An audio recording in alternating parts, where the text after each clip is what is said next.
Okay, we're going to start.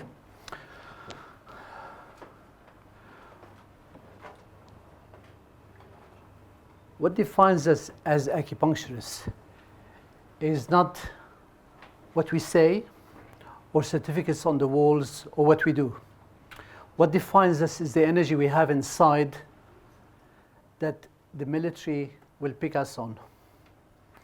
The military, more than any other organization in the land, work on gut feeling.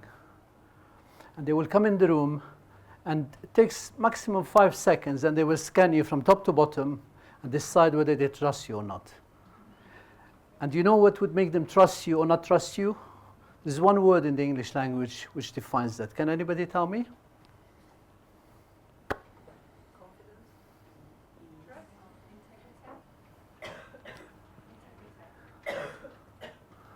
Safety. If they feel safe with you, they will trust you. If they don't feel safe with you, they won't trust you. The next question is, what would make them feel safe with you? Is your energy being 150% with them? So the motto of the British Army is be the best. So when they come to you, they expect you to be the best. Ordinary civilians will let go if you're wearing your slippers or you're half awake or you're sleepy in the afternoon. But with the military, you really need to prepare yourself to be focused, to be disciplined, to truly listen and talk very little. What I wanted to create with the veterans is a system of acupuncture that will preserve their dignity, respect, and because 95% of them is men are very bad in talking. Very bad in talking about feelings. And when you're in the military, you are trained to fight, to win, to be powerful, to overcome all obstacles. You're not trained to lose and to be defeated internally. So nobody trains you to deal with an invisible enemy that gets hold of every cell of your body. So what do? They will recite to you what they have said to every single counselor. They start blabbing, talking. So I say, stop. No need to talk. So when they first come in, they want to see, you shake their hand with confidence, you look them in the eye and say, come in with me, I can help you.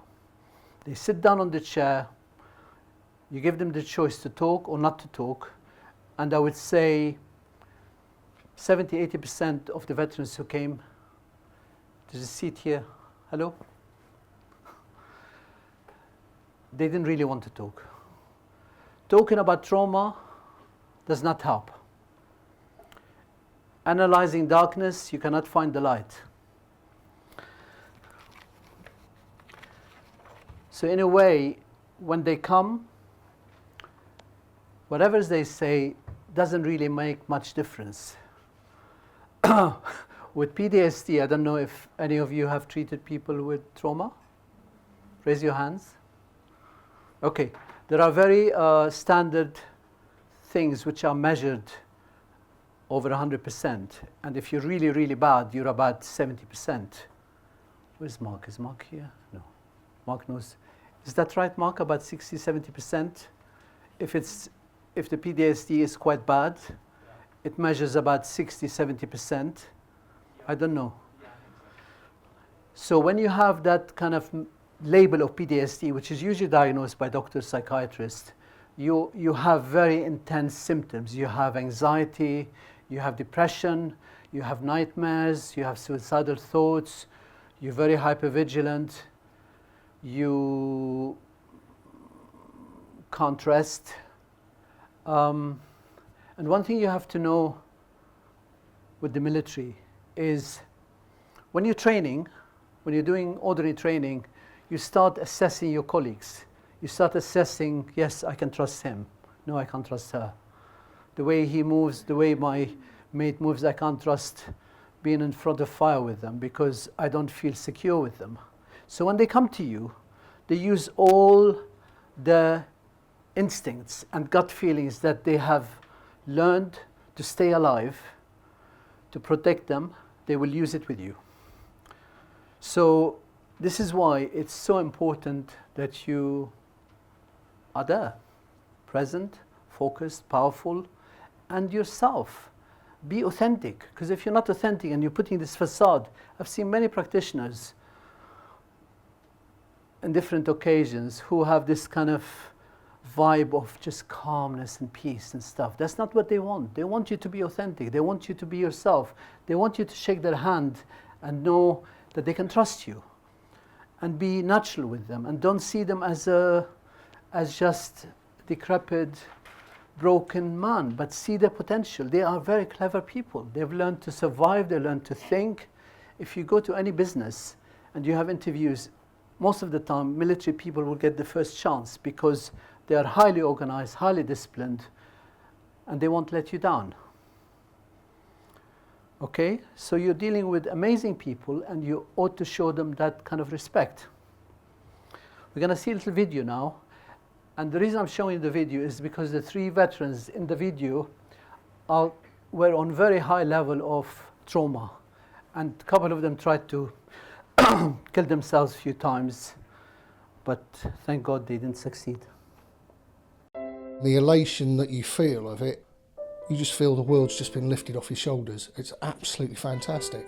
I mean, luckily, I live an hour away, just less than an hour than this place, but if I lived in Scotland, knowing what I know now, I'd have travelled down every week from then to get treated. I walked out through the doors as if I'd taken a good 15-20 kilogram rucksack off my back. I felt like a free spirit in a way.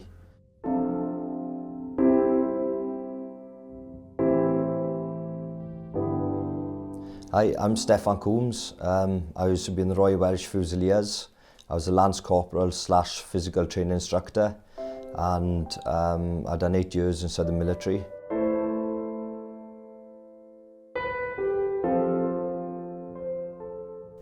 I got blown up and shot at in Afghan, and I came out with post-traumatic stress disorder. Darren Edwards, I've been in the military for over 24 years. Ended up the rank that I wanted to be, which was sergeant.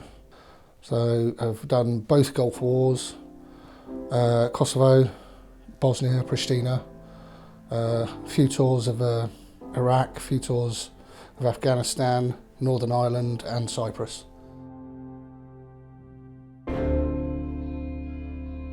I was heavily drinking to sleep and prone to violence or violent outbursts, and outbursts also at work. So after speaking to my doctor, after a failed attempt to take my own life, he put me on tablets, and I thought they're not really working. I've got to try something else. I saw the advert. I thought, I've got to go for this. And I'm so glad I did. Hi, I'm Dan. I'm ex-Royal Anglian Regiment. I served 8.5 years, joined in 2006. I did my first tour in 2007, straight after training. I then done another tour in Afghan again, 2010. And then I finally went out in 2012, back to Afghan for the 3rd time. That's when I was injured and subsequently medically discharged.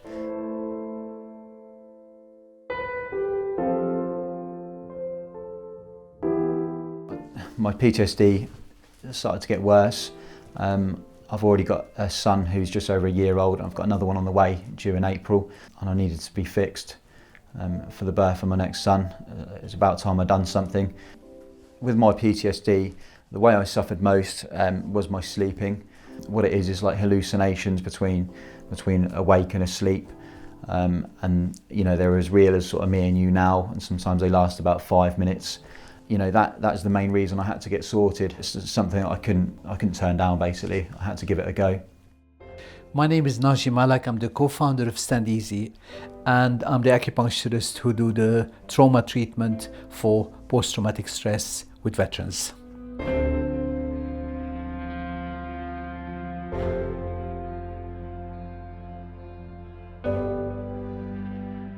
I think for me it was, when I left, I was very regimented in a military way. everything was black and white. I was very angry, I was very frustrated, I was anxious, I had suicidal thoughts on a daily basis, 5-6 times a day. So I took a massive overdose on Remembrance Day, 5 years ago now. I've been on medication, I've had therapy, and you get passed around in a way. But with Naji, like I said, he's really professional, very friendly. You don't have to talk if you don't want to talk. He'll just do what he needs to do.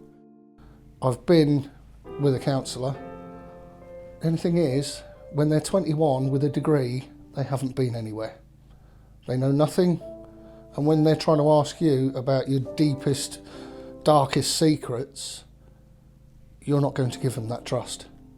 Naji just gets on with his job, and it's completely different because you don't expect it.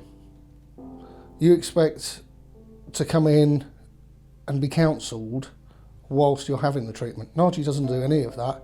Naji just looks at you, has a quick feel of your pulse on either side, and knows what to do straight away.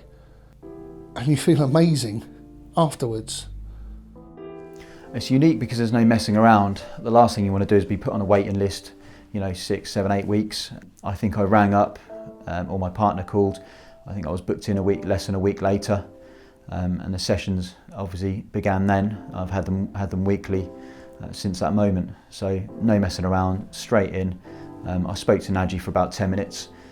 You don't have to tell him anything. I chose to speak to him about small parts of my army career, and he just looked at me and he said, "That's enough talking. Let's get you treated. Let's get you sorted." I would like us to be the first point of call for any veterans who are suffering from post-traumatic stress, because it's quick, and if they want to go and have other kind of support, because we can't maybe accommodate hundreds of people, at least we have taken the trauma out, so they can be much more receptive to talking, to having other therapies. Because when you're traumatized, you are exhausted. Almost every veteran who came here with post-traumatic stress, underlying energy is completely flat. They have no energy. They've just been keeping going.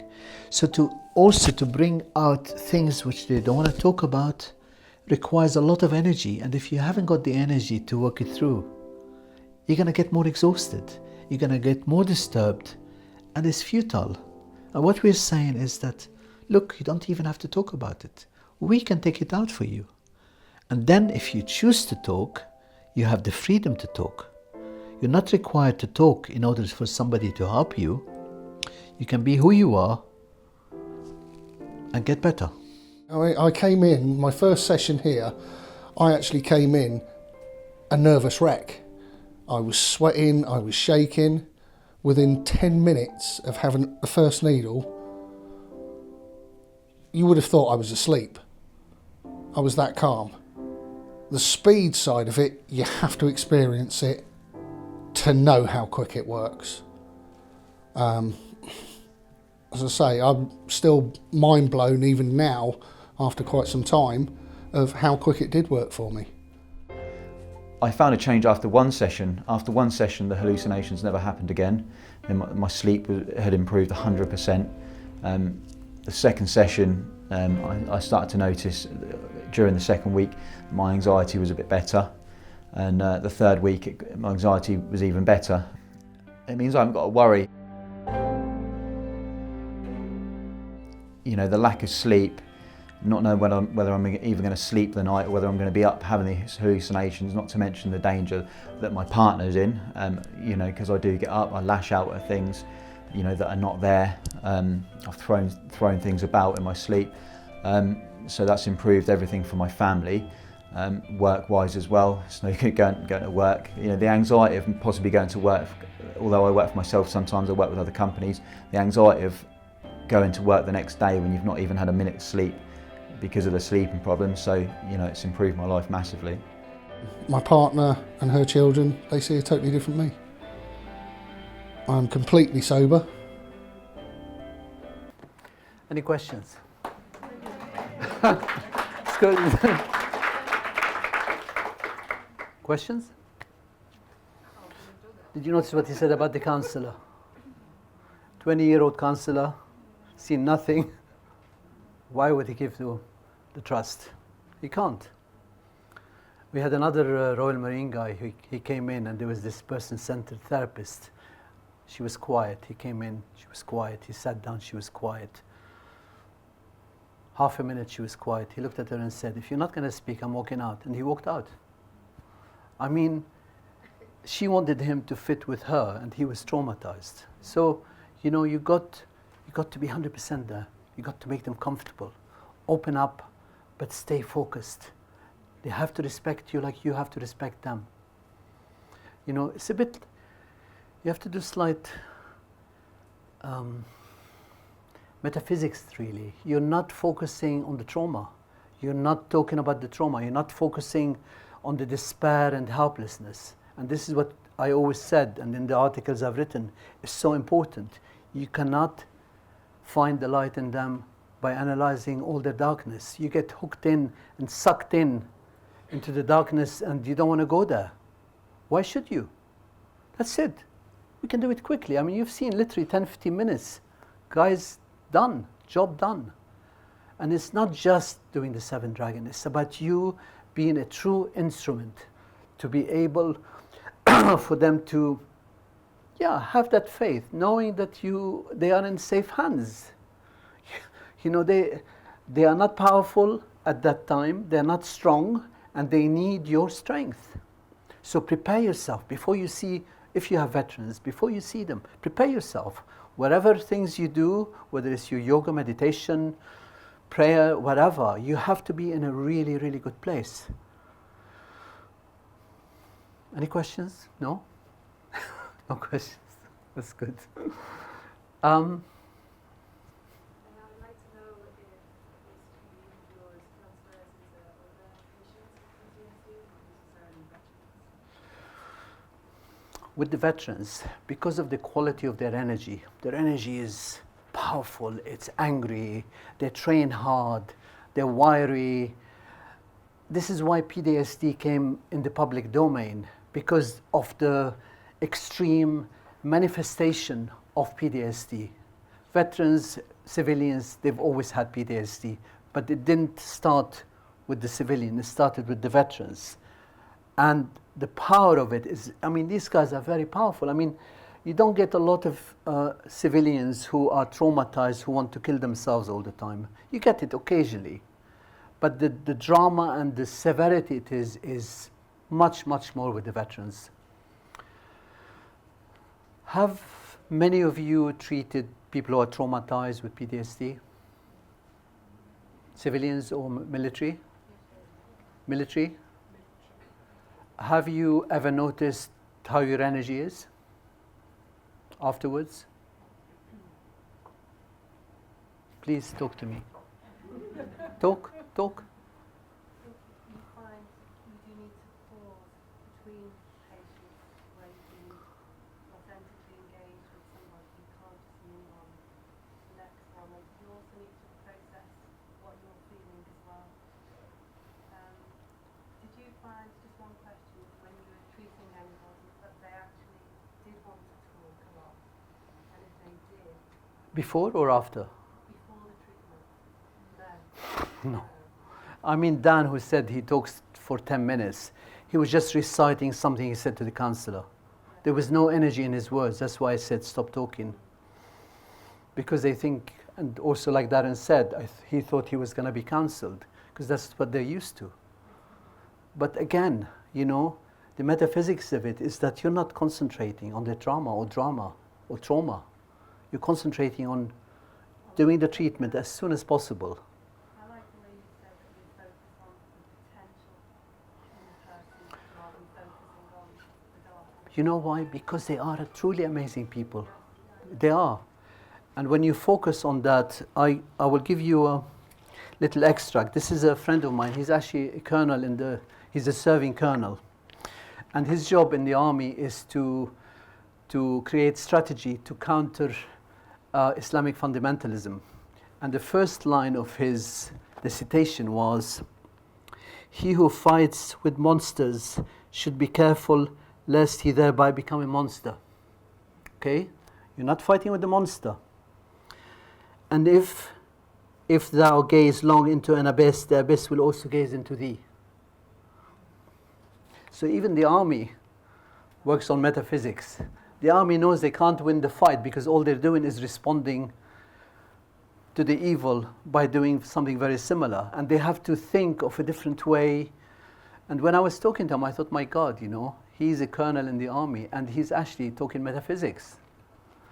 So it's very important that this is what you're seeing all the time. You're already seeing them better before they even come. Yeah? You already seen yourself hitting the point before you put the needle in. That's how it works. You got to truly flow with the energy. And it works very quickly, you know, literally 15 minutes. We had somebody coming from, he served in Malaya 50 years ago. The trauma was still there. And in 20 minutes, I mean, what competition do you have in the market? Who can do that? Counselors? MDR? Tapping? Nobody. So, you know, we do stand as acupuncturists at such an advantage of having a system that works so well. But you've got to get yourself ready for these guys.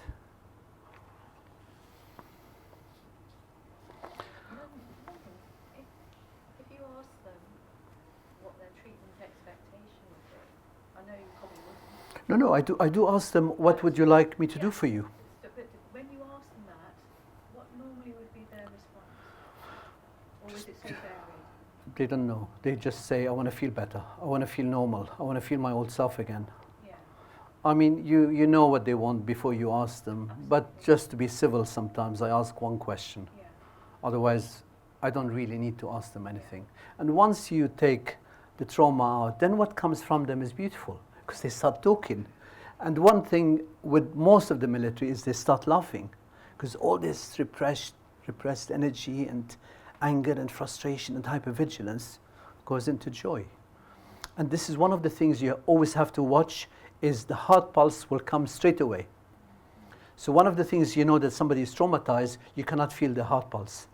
So the first location on the left-hand side is completely gone. And straight away, literally, after 5 minutes, you know your treatment already working because you get the pulses back. Most of the time, all the pulses are suffering, but especially the heart pulse, because the spirit is completely shattered. This may be going off the subject a bit, but I think about those who have been traumatized and their wives, partners, are often attacked, often in sleep, because of the nightmares. Like Dan, you mean? I wonder what, if anything, you offer to partners and family members if that has been the case. For, in my mind, that trauma has been transmitted. So well, let's be honest about it. The woman, if the man is traumatized, the woman has carried him for a year, 2 years, 10 years. And once he starts getting better, she starts being able to relax. One of the things you find with veterans, also for those of you who did 5-element acupuncture, I don't know, raise your hands, how many of you? Is that there is a lot of the time there is a husband and wife imbalance, which means to those of you who haven't done it, the right-hand side pulses overall is much, much stronger and resistant, and the left-hand pulses is really extremely weak. So you transfer the energy from the right to the left by doing bladder 67 and moving the energy from the metal to the water. So you've got kidney 7 and kidney 3, earth to the water, and also liver 4, the metal to the wood. And then you just finish it with heart 7, usually we used to. I mean, you know, when I qualified, JR said to us, yeah, put the 7 needles and open the window and hope for the best. That's really amazing. Open the window, as if they know exactly where they're gonna go, these damn things. Yeah? And what we find out, I don't know how many of you, but a lot of the time you feel that that treatment has affected you as a practitioner. How many of you have felt that? Okay, what do you do? personally, I have to go for a walk after clinic. Okay, good. If the walk will do it, fantastic. With the, I mean, I've been in practice a long time, and it's only the last 3 years that intensively I've been working with veterans. We've seen about 150 veterans. And when you do that treatment, when the energy, whatever you're trying to get rid of, without giving it names, because it could be anything, comes out, what we discover with the veterans is that there is a lot of power there, and sometimes it can come to you. And you will notice it sometime by suddenly your energy gets very depleted. Not just normal tiredness after work, or suddenly your head gets very heavy, or suddenly you start having arguments with your wife, or your children start feeling it because the children are very sensitive. I've got a horse, and he's in our garden, and he pokes his head inside, and he can tell if my energy is good. I bribe him usually with a banana, but he doesn't get bribed easily. And we've had quite extreme situation, and I think what happens is a lot of the time when the soldiers are killed or die accidentally and they're with their mate, the spirit latches on to their mate. And a lot of the spirits don't know that they're dead because they just don't. And my partner is very sensitive, and she can feel these things. And on few occasions, she started having the same pains as the place where that soldier was shot or blown up or whatever. And it was quite a process trying to actually get rid of it, and also send them somewhere.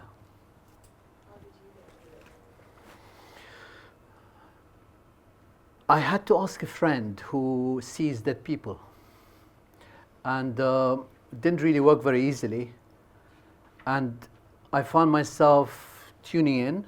I can't see them like my partner can and feel them, but one of them, I just talked to him.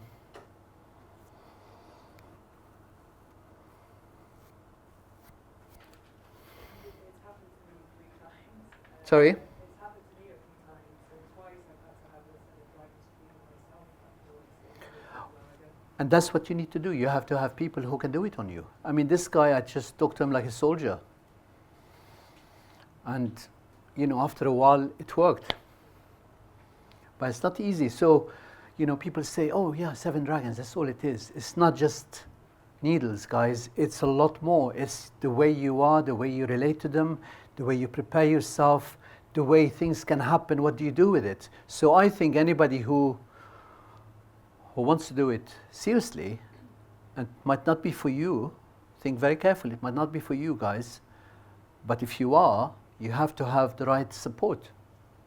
I learned never to do it last thing in the evening after a long day. I would rather somebody comes back. But that's why you have to prepare yourself, and you have to, whatever you believe in, you have to have people working with you. People. I mean, I remember when I first came to this country, I was fascinated by Padmasambhava, which was deity of a Buddhist deity who knows how to transform dead spirits. I was fascinated. I don't know why. But then I thought, my God, after 30, 40 years, I'm actually trying to work with these guys. And you really need to be 100%. You really need to look after yourself, your energy. And this is why we say, especially with the military, your energy has to be everything about you.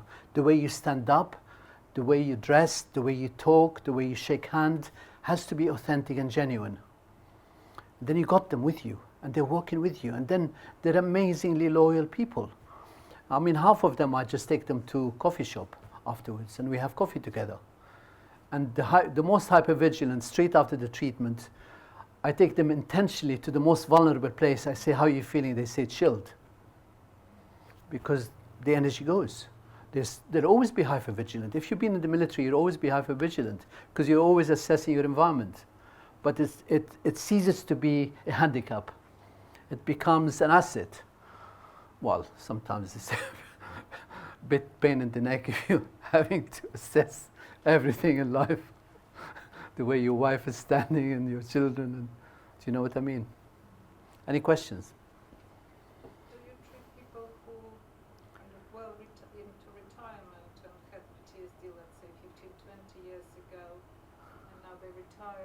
kind of feel that not only they have PTSD, but they feel that they are not of any use to society anymore because they had such a task before. Sorry, what's the question exactly? Do you treat people like that, and how do you deal with their, if you want misplacement, or it's how they feel that they're misplaced, they don't have a task in life anymore? I think when you're unwell and when you're imbalanced, all these things will be exaggerated. I think once you bring them back to a place of joy and control, they'll find a way. I mean, we've had people really, I mean, even much worse than these guys. Just get them back and they can find their way. They are clever people. They are people who learn to survive in the most amazing places. And their mind clicks in. Their mind always clicks in. They have plan A, plan B, plan C. Much better than we are. You know, civilians, I mean. Do you use auricular therapy, ear points, to extend the treatment between sessions? To extend the treatment between sessions, meaning what? To extend the benefits that you achieve during treatment. Do you think it's not possible to extend those benefits with the use of ear points? I don't know what your terminology means, to extend the benefit. If they're feeling, if they're feeling really happy and well, why would I want to extend? To maintain that. So for example, the physiology of reducing stress would be to reduce, say, the levels of cortisol in the body. That's what acupuncture can achieve. And so, I see what you mean. I mean things like this point and Shen Men and stuff. so would you not use Shen Men, say, for example?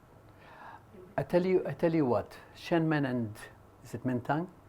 Yin Tang are sometimes points for lazy people because they don't get the right result and they always do these points.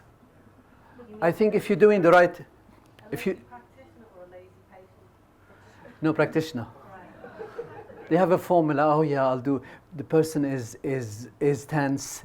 I'll do colon 4, liver 3, Shen Men, Yin Tang, and everything should be okay. I think if you're doing the right treatment on the right level with the right element and the right intent, you don't need to do these unless they are being called for. So when they're being called for, you're not extending. It's part of your treatment. Well, if I use the word maintaining them or continuing treatment, If it's needed. if it's needed. But I don't think ear points will extend the treatment. The treatment is either a good treatment by the merit of what it is you're doing and where you're seeing the person going and what you're trying to achieve, and your protocol of how to achieve that. And these might be very important if somebody is so restless, cannot relax, and also GV20 and GV22 or something here. So there are a lot of points, but I try not to stick to formulas. I try to, apart from doing the 7 dragons in the beginning, I try to just see what it is they need, try to achieve it without always doing things to calm them down. When you said that 67, you start with level 67 on the opposite side? No, if they have an imbalance between the right hand pulses and left, you do bladder 67 on both sides, and then you do points to bring the energy from the earth and the metal to the water. So you'll see usually bladder 67 will do it. If it doesn't happen, means you haven't hit the point or there's no husband and wife. But you can understand the principle behind husband and wife, can't you? Is they're trying to control every single thing because they're so frightened, they're so insecure. And if everything in its place, they know exactly what to do, they feel slightly more secure, slightly more safe. And once they let go, then you don't need to do it. Most of the time you have to do it once. So how many times did you do dragons? Once. Just once too? I haven't had any veteran who I had to use more. Except we had one veteran who had a lot of problems before he became, and he was on a lot of alcohol. And he would go into state, and occasionally I did it more than once, but normally not. And this is where where the principle that PTSD is actually not mental illness, because there is nothing mental about these guys, is there? I mean, look at them. It's shock, trauma, it's not mental illness. Take it out, they're fine. Click back into place. The mind is 100%. Yeah, always. Always, because the problem is internal. The problem is anxiety, terror, fear. It's internal, it's emotions. I haven't had any veteran who I had to do external. Not a single one. So don't get confused. Always do the formula straight away. Make sure you hit the points. I'm not familiar with internal and external. Can you please explain? Of course I can. Shall we? Yeah.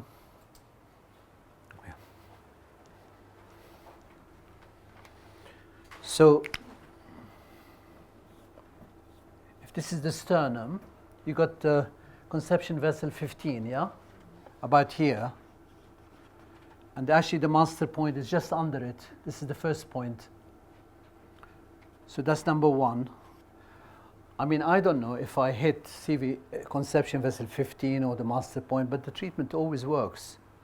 This is where your intent is important. So then you have stomach 25, stomach 32, and stomach 41. And you do it on both sides. So you have 7 needles there. And we were told that stomach 25 is 4, so not 3 from the middle. So for this treatment, I know different schools have different measurements, but put up with it and do it on 4 ACI, 4 Sun, outside, lateral. Yeah? So that's your 7 points. And you just leave them in, neutral. But make sure you get the energy. Go back and make sure they feel each one of them. And then afterwards, I always like to end it with small intestine 4 and heart 7. You say under the sternum is bipolar, or are you just talking about the midline? Just the midline. It's on the midline because it's just... There's a short pole and a long pole on the sternum.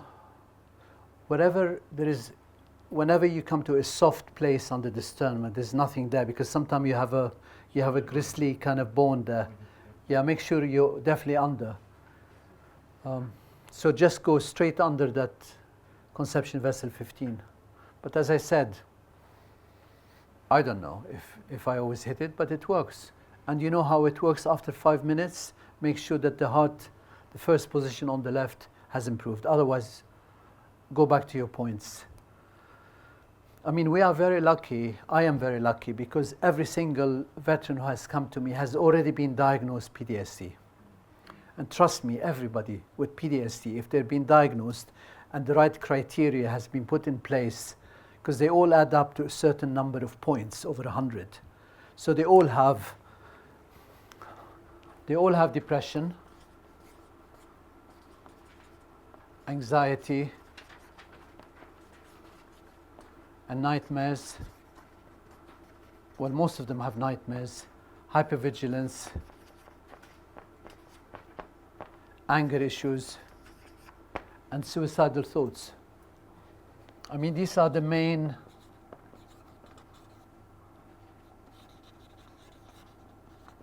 that's the main criteria, really.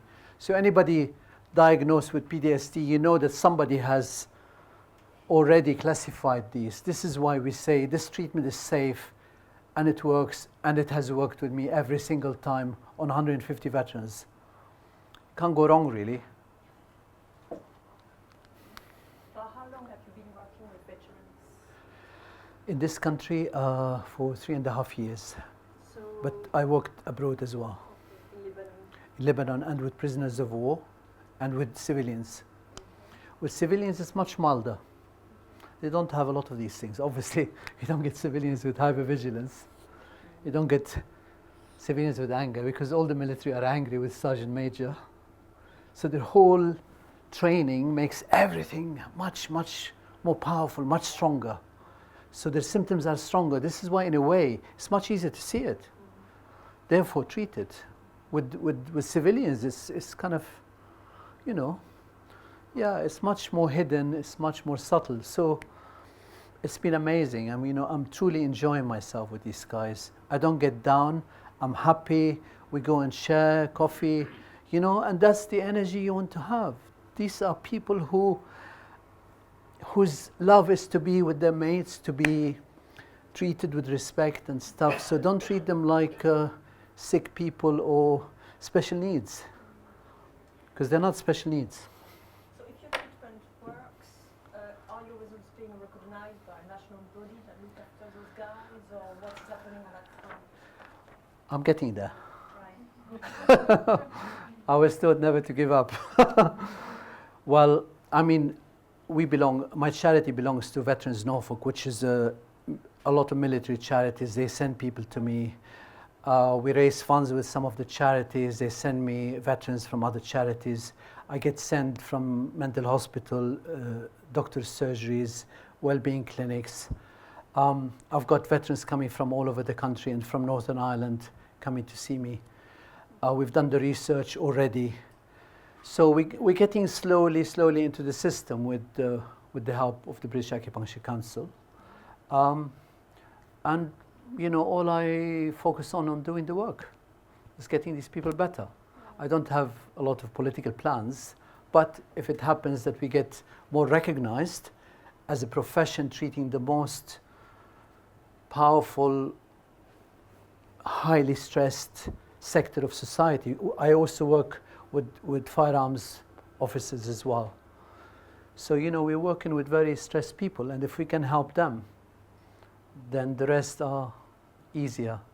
So, you know, we're getting a lot of acknowledgement, but to go into the system is not very easy, and I'm not bothered by it. I enjoy myself. I'm not going to let these things bother me. Yeah, but then you would have access, you know, those guys would have easier access to help. That's the point. At a price, trust me. Okay. At a price. Nobody will help you for nothing. Even raising funds is such a nightmare. Mm-hmm. So other people do it, I don't do it. Okay. I just do the So work. some people are doing something. Yeah, I mean, we're getting there. Okay. I mean, to get referrals from psychiatrists and hospitals and doctors, we're becoming slowly mainstream without meaning to. I'm not going to them. I'm not asking anybody for favors. I do my work and they come to me. That's how the metaphysics works. You got to do where your energy is connected and focused, and then things come. If you try to push and fight, you lose yourself. And I'm not prepared to do that. Yeah, I'm curious about the treatment after the 7 dragons. What kind of treatment will they come back to you? Will you then follow their symptoms, or do you have a protocol of what you do after you treat them? You just see them as you see all your other patients. Yeah, that was. And you know, the extreme energy they have when they present before you do the dragons becomes much less severe, and they become much more able to talk, to communicate, to respond. Yeah, I don't think there is anything particular I would do just because the military, apart from the first treatment and how you are with them. So you got to be really vigilant with them. Where are you based? Norwich. Can I ask the people that have treated veterans, have any of you done this same treatment? I just wondered whether it was you, Naji, and your input and how you were with the veterans that made you. It's a combination of everything. I mean, we are an instrument of healing, and we have a skill. So, you know, you got to be connected to yourself first, and you got to connect to them and not let barriers stop you from seeing them as real people, and you have a skill that works. How can you go wrong? Are you ever treating any active soldiers, or are they only veterans? Both, but mainly veterans. I've got few soldiers as well. Soldiers have a lot of systems. They have to go to the mental health person and the chaplain in the regiment, and then they get sent to somebody else. So they have very rigid system how they seek help. But because they're all hearing about us through the different organizations, they're starting to send people as well. Got plenty of time. Indulge me. You indulge us. I have indulged you. I'll actually ask you, you'll find 725 Folsom from the midline. That's what I trained in Leamington to do it for. If you ask me, would it work the way you trained at 3, I have no idea. Try it. 2? Really? Oh, God. And definitely it works. Okay, well, if it works, it works. If it works, fine. Just, this is the way I was taught. You know, there's different style where they put the points, especially on the back and different things. So, just semantics, really.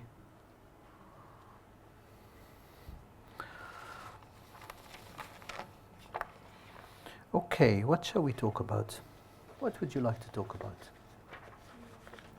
So I trained in the 70s with Worsley, and Oh, in yeah. those days we did dragons with depression and without depression.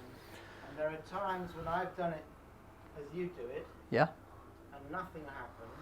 I've taken stomach 25 out, put stomach 36.5 in. Yes. Within 10 seconds, they're in tears. Wonderful. And so that tells me that sometimes, I know that that's not current teaching, but sometimes actually you need to know that little bit of information to get. I mean, sometimes I may have just got the point location wrong, I'm sure, but it's something quite radical. I remember doing it quite clearly on one patient, and within 10 seconds of me putting the other needles in. Well, funny you should say that, because when I trained as well, I trained in 79 with Worsley as well. And we were taught exactly what you're saying. And the time we trained, exactly the same thing was happening. And now that I'm just doing it as a standard, it's worked with everyone. So whatever you feel comfortable with, please do. When you take a history and you know things, drug history, is that Sorry, when you take the drug history from the patients? a drug history. You mean medication? Medication, yes. Is that very useful for you objectively to see an improvement in their state when they're able to reduce their medication? Absolutely. You never reduce before they get well. So, And don't ever rush to reduce. They say before you can ask somebody to let go of something, anything in life, you've got to give them something first. So you give them something, you give them well-being and strength and confidence, then it doesn't matter, because they can put up with a bit of headache or, you know, a bit of reaction or not sleeping. But in the beginning, they don't want more symptoms. So if they've been on it for years, doesn't matter another month or 2. And what I usually like to do is, you know, if you're reducing, they keep taking it, they obviously reduce or take it every other day. do you work closely with the referring agents or the general practitioner or the... No, I let them work closely with their general practitioner. I don't. get involved? Well, it's not very easy to communicate, you know, they're really busy and they're in a different space. But, you know, if you have a good doctor and they have a good relationship with the doctor, then if the doctor sees clearly in his eyes that they're so much better, you know, they're going to start helping them. Those of us who are not trained in 5 elements, would you suggest that we have further training to treat successfully? Or No, or I'm just sure the you're dragon? more than capable. But make sure you do the first treatment. First, the dragon. Yeah. Okay. And then open yourself, open your heart, and do what you're good at. And they'll be fine. Absolutely. But make sure you do this treatment. Otherwise, nothing works. You know, people waste so much time trying to do this and that and ear points and this. I say, you know, why? Do something so simple. I mean, it's the most simple thing.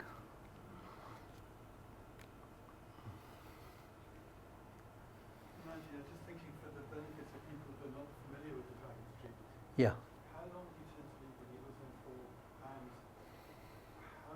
what signs are you looking for to take them? I tell you, the first sign is sign of joy or release, and you feel their eyes beginning to change and beginning to relax. Pulse-wise, always, always, always the first position on the left-hand side changes, always. If the heart pulse doesn't get strong, doesn't change, then you haven't done anything. Go back to, if you're sure they're traumatized, go back to your points. You know, I have done that many times, went back, and when you put the point in the right place, the energy definitely changes. One day I hope I can just do it with my fingers.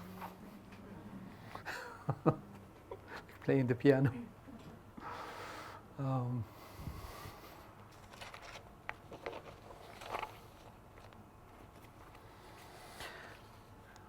So how many of you would like to do or work with veterans?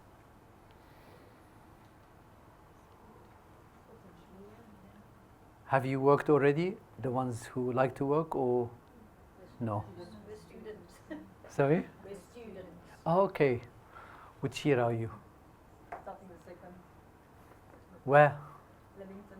Oh, Leamington. So they teach you Seven Dragons, obviously. Yeah.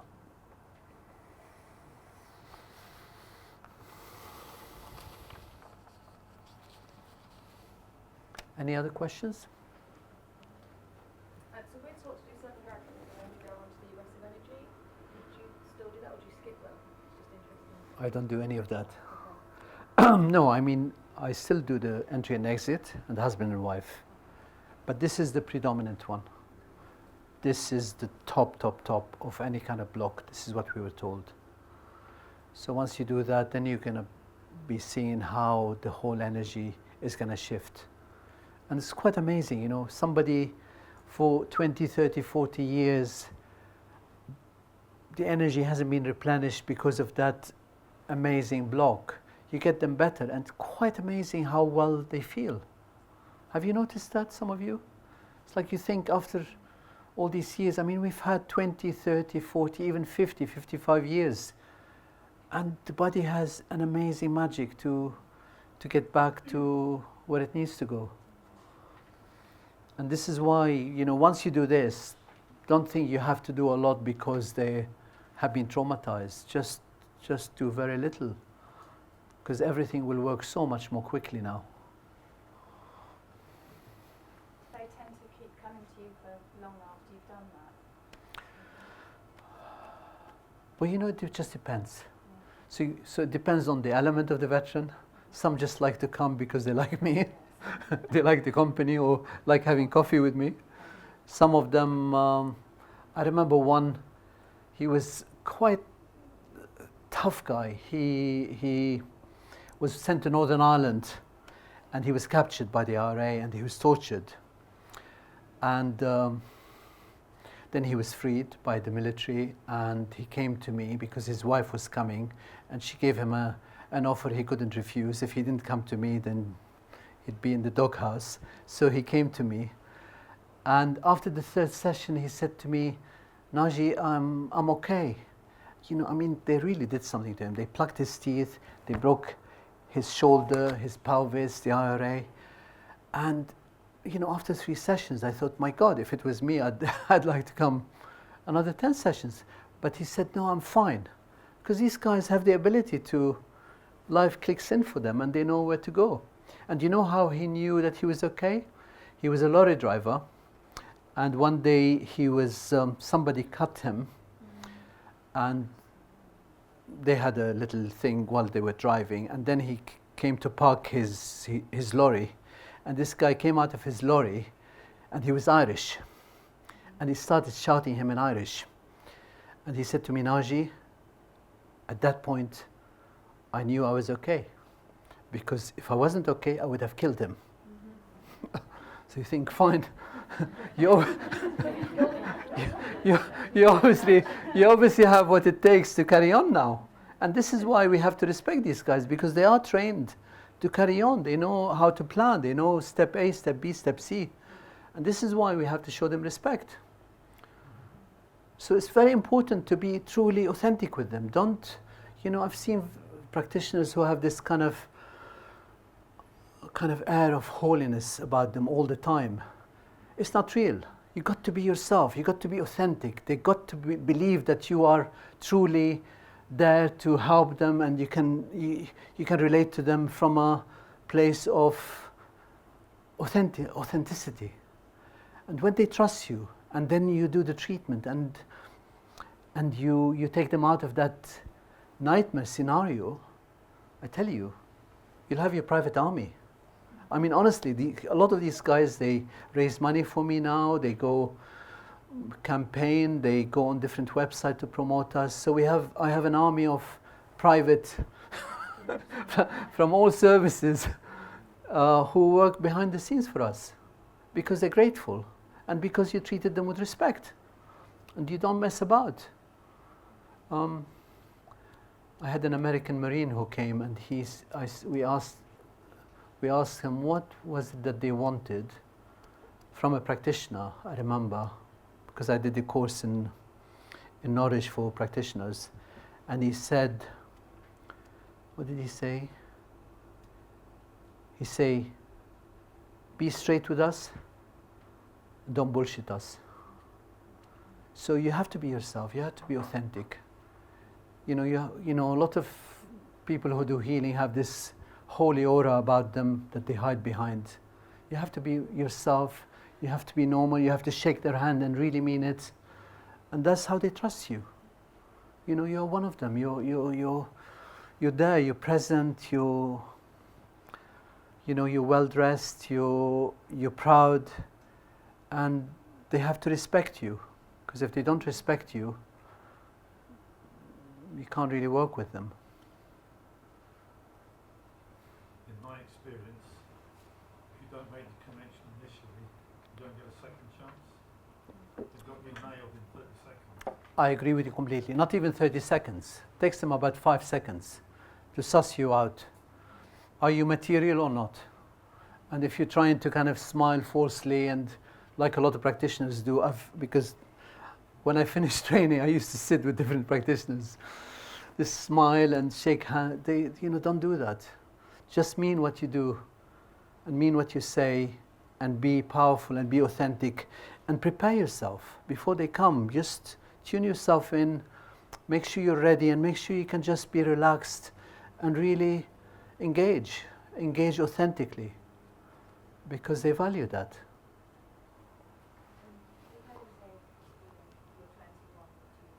Sorry, I can't hear. Oh, sorry.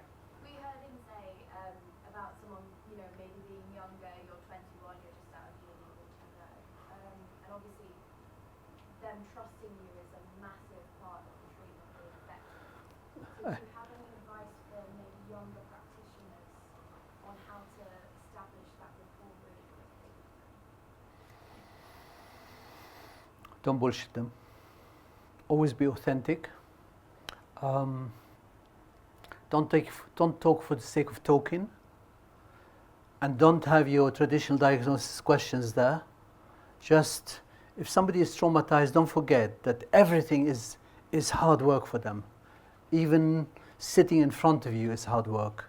Once you take the trauma out, then it's fine. You can do your questioning, but at that time, the most important thing is for you to take away the trauma. So speak very little. Shake their hand comfortably, and really ask them what you can do for them. And be very focused and in a good place in yourself, so you're not just on automatic. You got to be truly present. Thank God, I never had any problems with any of them. Who is it? Yeah, there was one guy who came. He served in Iraq. He was a medic, and he was very kind of aloof, but he got better. And after the fourth treatment, he said, Naji, when I saw you, I had flashbacks because you reminded me of when I was in Iraq, but I trusted you. And and he stayed. But you know, you don't know what you're bringing up in people. But as long as you're focused, you're clear, you're warm, you shake their hand, and you do the basic first treatment, once they're out of that very dark place, they're going to be much more accessible. You know, I had really some very tough guys. You know, I have a couple of contractors who work in different places and stuff. And, you know, these guys don't give you a second chance. And you've got to be 100% there. If you really want to work with the military, my God, truly you've got to be present.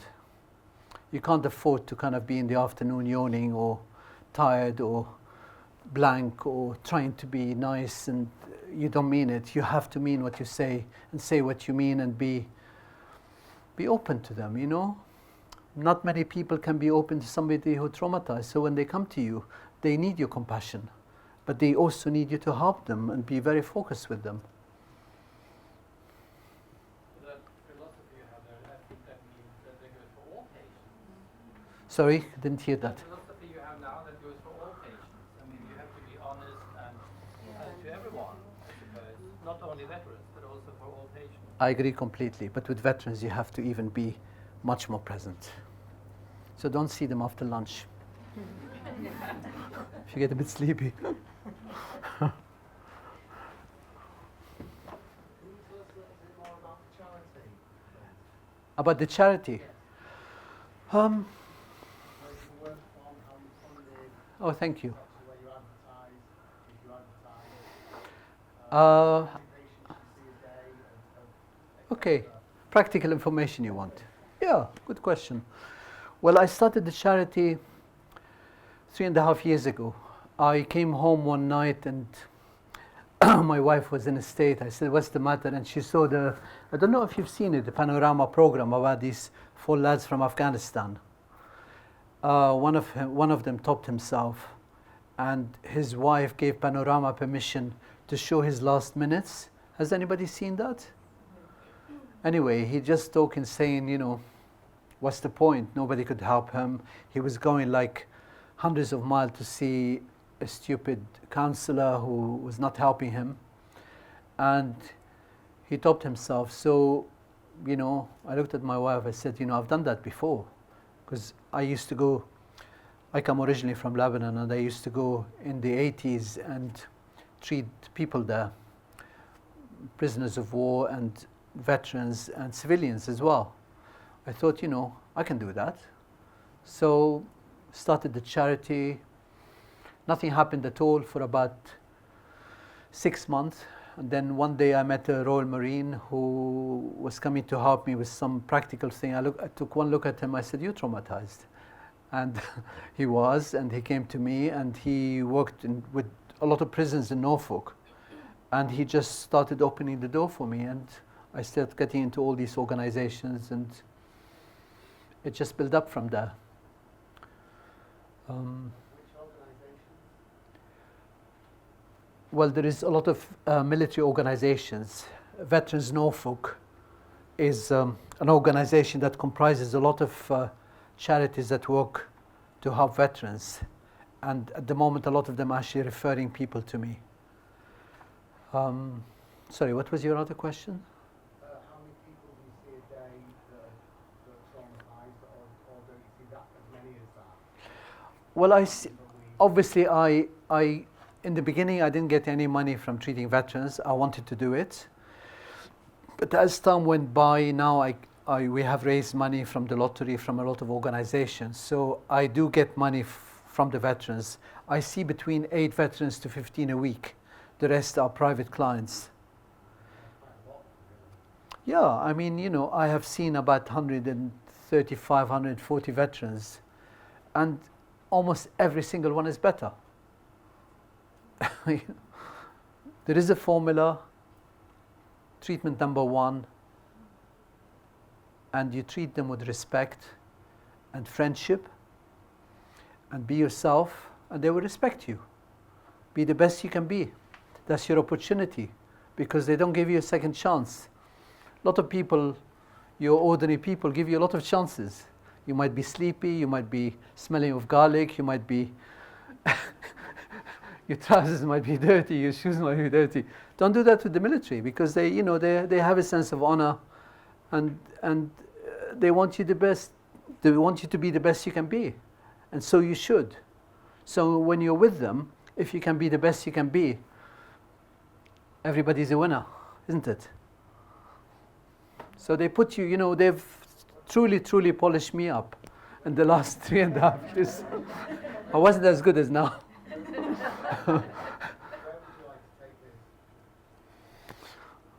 I like your practical questions.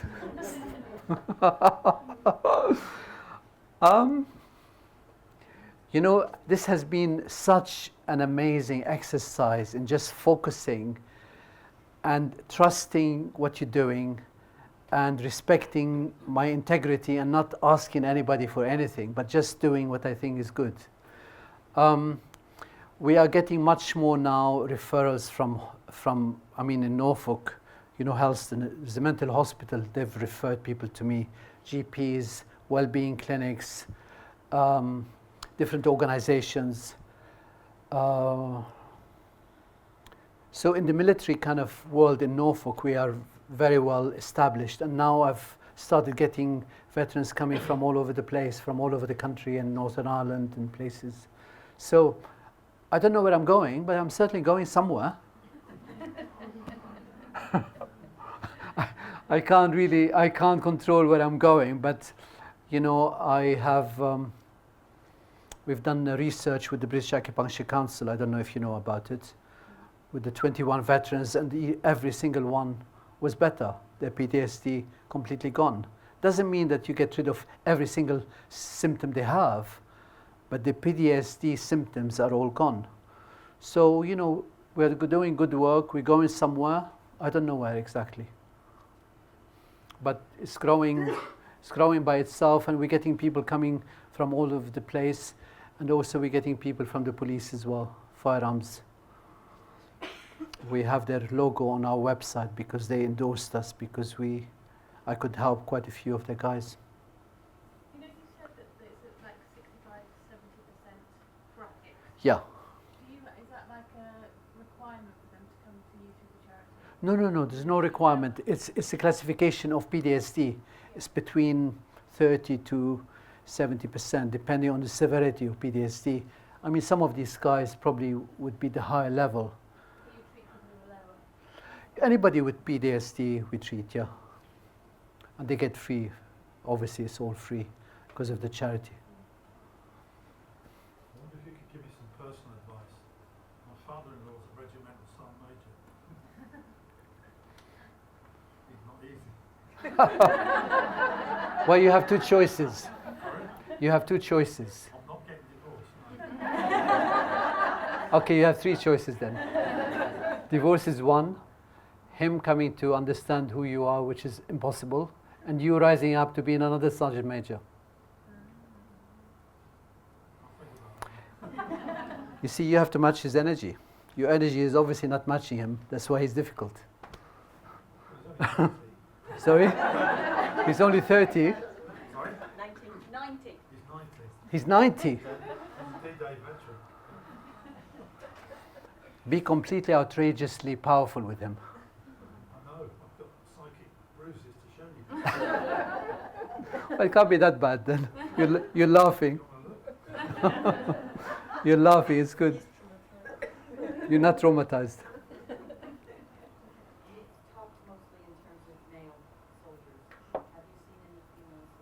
I have, but it's no disrespect, but the proportion is much less.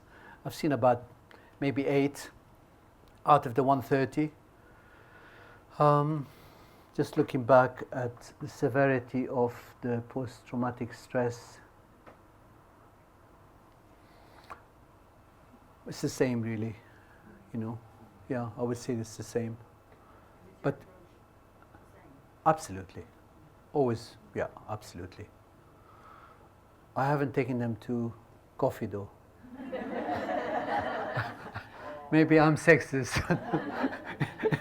I just take them in. I don't want any kind of ideas. Do you think any of these men would find it more trusting because you're male? Because there's Absolutely. still is a Well, of course, but they're not trusting me because I'm a male. They're trusting me because they trust me in the treatment room, and I made them better. And usually after the first time, I take them to the forum. The forum is a big coffee shop, which is a library as well, but it's all glass, okay? 3 floors of glass. It's the most, if you're hypervigilant, it's the worst place you can ever think of, because you're gonna die from the glass. There is millions of people there. There's a lot of balconies for snipers. Anybody can have a bomb in their bag sitting beside you. And most of the time I take them either after the first or second treatment. I said, how are you feeling? They say, chilled. And trust me, before the first treatment, they would never go there. This is the worst place, probably in Norfolk, isn't it? For vulnerability.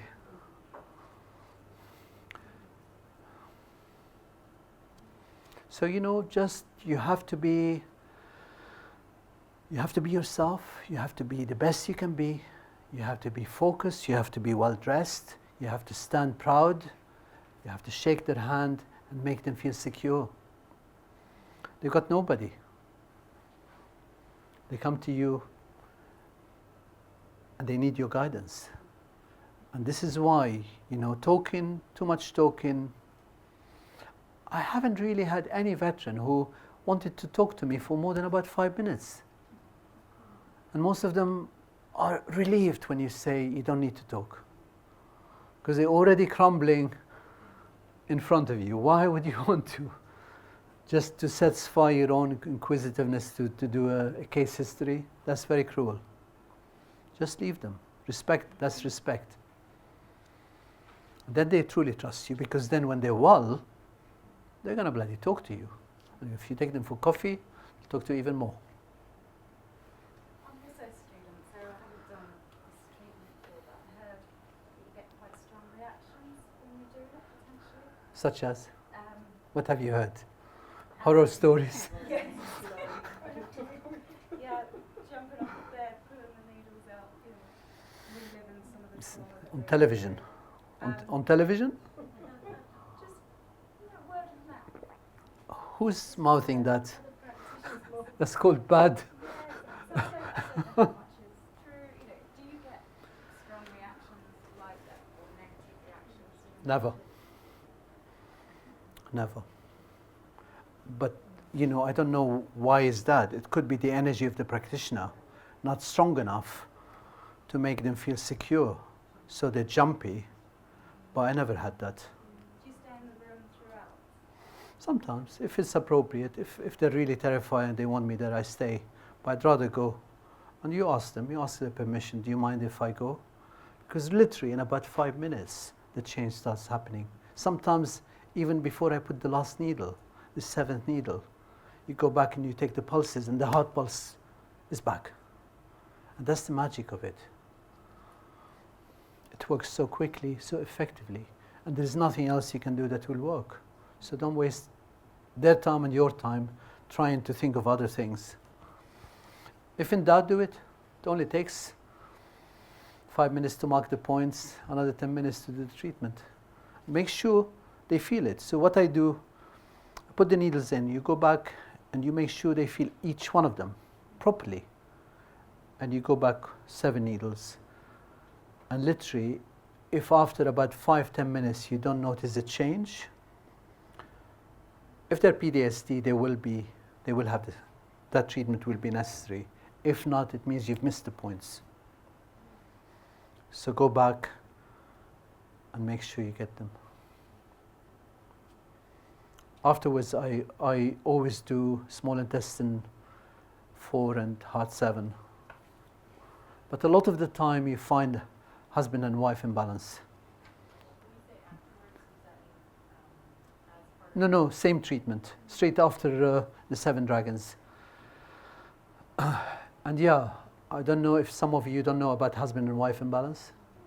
Anybody doesn't know? Okay, husband and wife imbalance is when the energy and the pulses on the right hand side is much stronger. So even when you press the pulses, they're very strong and tight and visible compared to the left side, which is very weak and quite deep. And the way to balance that energy is to use bladder 67 and then draw from the earth and the metal to the water. So you do kidney 7, kidney 3, and liver 4. If you think the common sense of it is they're controlling everything so much because they want to survive. So they will control the male and the female energy. This is kind of an aside, but can you get husband and wife the other way round? No, it's not called husband and wife.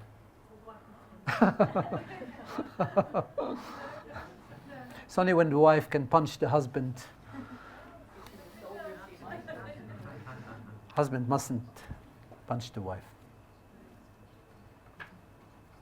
No, I'm joking. No, I mean it won't be it would be a different type of imbalance. If the energy on the left is much stronger, it's a different type of imbalance. But it's not the same. No, it's not the same, because that thing is quite serious. But otherwise, just do the normal things, like you do with everybody.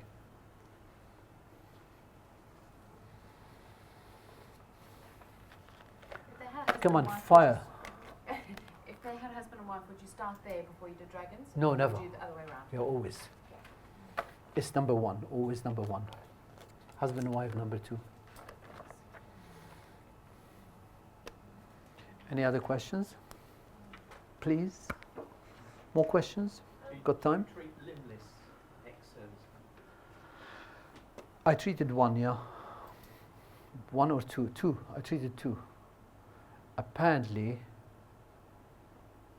the energy will still flow on both sides, on some kind of level. So will that have an effect on limb pain, phantom limb pain? It should do. I think the guy, I haven't seen anybody for about 3 years, but I think you just do what you need to do, you just do it on one side.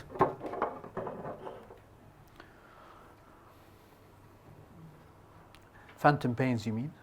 Yeah. Yeah, they get a lot of phantom pains. Yeah, just do it on the other side.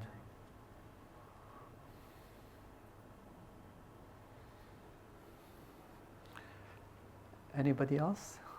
I have a question about the soul attachment.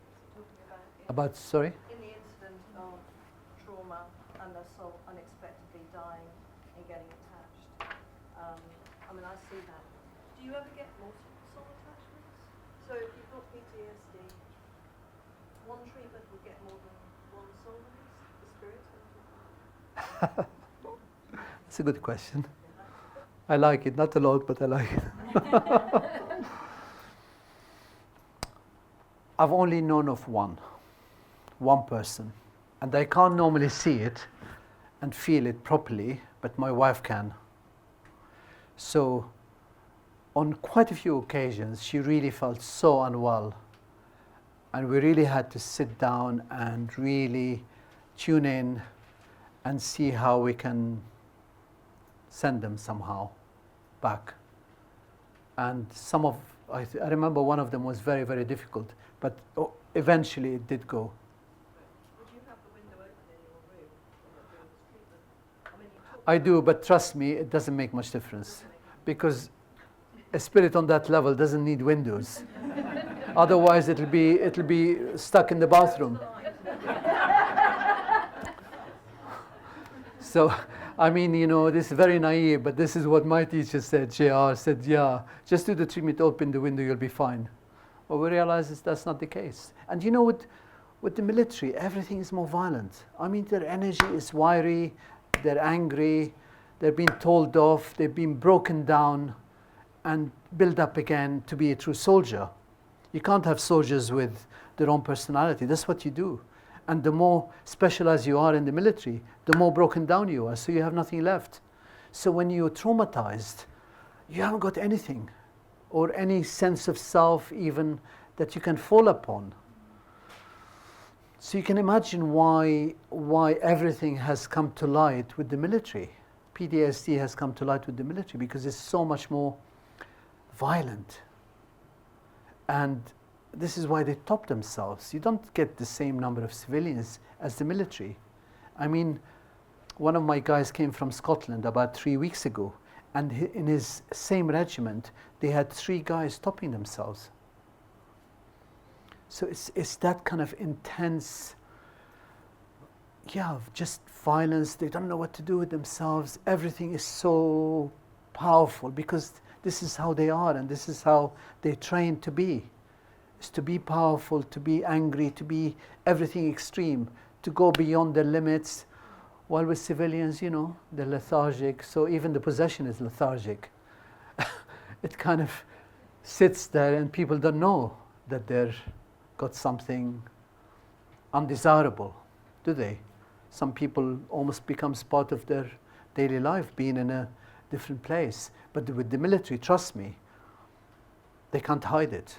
And I think that's why a lot of them top themselves, is because they find no other way to face it. I mean, who's going to help them? The psychiatrist? It takes them between 3 to 6 months to see a professional. And then afterwards, it's either very heavy medication or some kind of cognitive therapy, which, I mean, how is it going to work with? So, you know, this is why, in the beginning, this is why we wanted to start the charities, because these guys have no way out, really, and they need us. They need us as acupuncturists to perform a solution, and we are so fortunate to be able to perform it. I mean, aren't we? There's no other system of medicine in the land that can do it, and we can do it just, you know, in 15 minutes. Let's watch the rest. And I just get on with things. We're a family again. Even my bosses at work, they saw a massive change in me after the first treatment, because I wasn't dreading work. After that first one, I enjoy it. I can get on with life. It's not so much I'm coming just for one thing, it's a friendship as well, it's like a family sort of thing. He's such a friendly bloke, such a nice bloke. And it just feels, because I'm from South Wales, I'm up here by myself, 45 minutes away, and I'm here in a place that I feel safe. When veterans leave the army, they miss the friendship, they miss the comradeship, they miss the unconditional love and relationship they have with their comrades. And we try here to make them feel on the level. There is nothing wrong with them, they're just people who needed some help like we all do. And I'm given the privilege to do that work with the most amazing people. Yeah, I think it's the welcoming atmosphere you get with Naji, and the fact that he does want to help. It's not the fact that he's, you know, oh, it's just a job, or he wants to help, he wants to see people get better, and he's really good at what he does. If I said to him, Naji, I'm in trouble, I got a problem, I need to see you, I know he'd get me in ASAP. It's a broken mind. It's the same as a broken bone. It's got to be healed somehow. Talking helps some people, never helped me, and it doesn't help a lot of other people. Naji can. I've never felt so elated in my life. I haven't got that anger as much. You know, today, looking back, my father's said how much calmer I've been. My sister said how much calmer I've been. How I don't react to things as quick as what I used to be, and I seem a lot more happier. Once he's treated you, you get that rush, and it's like, right, I can take on the world again now. You're back to smiling, you're back to enjoying life. And that's what it's done for me.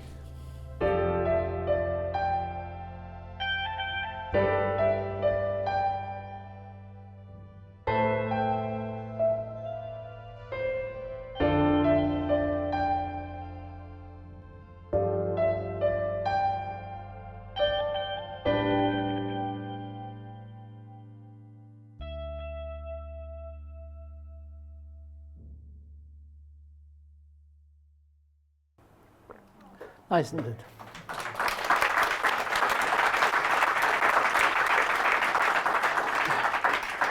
Sorry, can I just say, for those of you, for some of you who don't know about that particular treatment, are you clear what it is? Do you know, do some of you don't know what that treatment is? You're all okay. You all know. Yeah? You're talking about the Dragon treatment. So 7 dragons. When you say you always finish with a SI4 and Part 7, do you take the dragon? Yes, of course. Yes. You take them when you're satisfied the treatment has worked, and in order to bring back control, you treat the heart. But usually, the intestines is good complement to the heart because they work together, sorting pure from impure and establishing control. Because you're talking about the mind. So if you were doing the husband-wife one, would you do the 7 dragons first and then Always this one. then Always first. small intestine? Husband and wife, and then you can do the small intestine and the heart. So the husband Yes. and wife is between the two. Yes. Sometimes when you do the 7 dragons, it exposes the husband and wife, so you keep going till you satisfied. Okay. Any more questions? I hope you enjoyed the session.